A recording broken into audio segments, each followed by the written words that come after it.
آپ کو معلوم ہے قرآن میں 2 دفعہ کہا گیا یوم یفر المرء من اخیہ وامہ وابیہ وصاحبتہ وبنیہ، جس دن بھاگے گا انسان اپنے بھائی سے بھی اور اپنی ماں سے بھی اور اپنے باپ سے بھی اور اپنی بیوی سے بھی اور اپنی اولاد سے بھی۔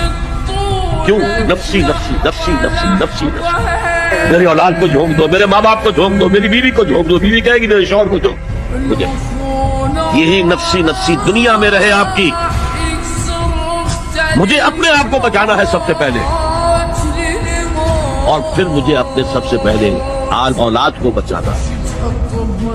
یا ایھا الذین آمنوا قوا انفسکم واہلیکم نارا، اے ایمان والو بچاؤ اپنے آپ کو اور اپنے اہل و عیال کو آگ سے۔ یہ کام ہے آپ کریں اور سمجھ لیں، نہ بیٹا کام آئے گا، نہ جورو کام آئے گی، نہ باپ کام آئے گا، نہ ماں کام آئے گا، تمہارا اپنا عمل۔ اگر تم اس راستے پر چلے، اپنی ہمت کے مطابق چلتے رہے